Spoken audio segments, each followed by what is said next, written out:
UDFന് അനുകൂലമായ ഒരു രാഷ്ട്രീയ സാഹചര്യം നിലനിൽക്കുമ്പോഴാണ് ഈ ചോദ്യം അദ്ദേഹത്തോട് ചോദിച്ചതും ഉത്തരം പറഞ്ഞതും. ഞങ്ങൾക്ക് ഈ കാര്യത്തിൽ രണ്ട് അഭിപ്രായമില്ല. കാരണം ഒറ്റ അഭിപ്രായമുള്ളൂ.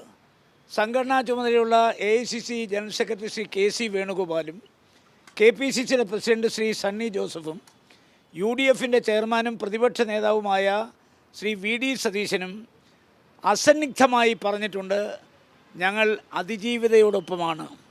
എല്ലാ വിഷയത്തിലും എല്ലാ കാര്യത്തിലും ഞങ്ങൾ അതിജീവിതയോടൊപ്പമാണ്. അതുകൊണ്ട് ഇപ്പോൾ ഈ വിഷയത്തിൽ അന്തിമമായൊരു വിധി വന്നിട്ടില്ല.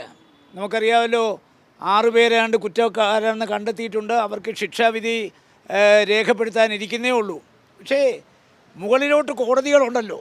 അപ്പോൾ ഇതിനകത്ത് ഈ 6 പേരെക്കുറിച്ച് കോടതി പറഞ്ഞതിൽ നിന്ന് ഈ 6 പേർക്കും അതിജീവിതയുമായി യാതൊരു വൈരാഗ്യമോ അല്ലെങ്കിൽ മുൻപ് വല്ല വിരോധം ഉണ്ടെന്നൊന്നും ആർക്കും കാണാൻ പറ്റില്ല.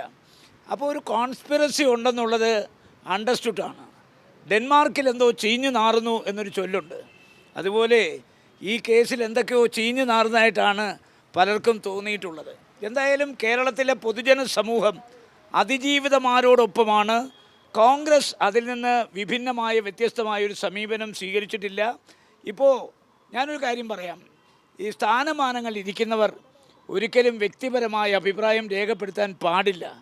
ഉത്തരവാദിത്തപ്പെട്ട സ്ഥാനങ്ങൾ ഇരിക്കുന്നവർക്ക് ഏതെങ്കിലും ഒരു വിഷയത്തെക്കുറിച്ച് സ്വന്തമായ അഭിപ്രായം ഉണ്ടെങ്കിൽ അവർക്ക് അത് ഫോണിൽ വിളിച്ച് ബന്ധപ്പെട്ടവരോട് രേഖപ്പെടുത്താം.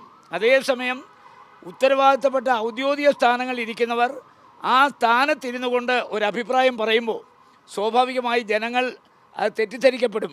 ഇത് മുന്നണിയുടെ അഭിപ്രായമാണോ പാർട്ടിയുടെ അഭിപ്രായമാണോ? ഇത് മുന്നണിയുടെ അഭിപ്രായമല്ല, പാർട്ടിയുടെ അഭിപ്രായമല്ല. പാർട്ടിക്കും മുന്നണിക്കും ഒരൊറ്റ അഭിപ്രായമാണുള്ളത്, ഞങ്ങൾ അതിജീവിതയോടൊപ്പമാണ്. അതിനപ്പുറം ആരെന്ത് പറഞ്ഞാലും അത് വ്യക്തിപരമായ അഭിപ്രായമാണ്. പക്ഷേ ഉത്തരവാദിത്തപ്പെട്ട സ്ഥാനത്തിരിക്കുന്നവർ വ്യക്തിപരമായ അഭിപ്രായം രേഖപ്പെടുത്തുമ്പോൾ അവരിരിക്കുന്ന ആ പദവിക്ക് പോലും ക്ഷീണമാണ് എന്നവർ ഇനിയെങ്കിലും മനസ്സിലാക്കുന്നത് നന്നായിരിക്കും.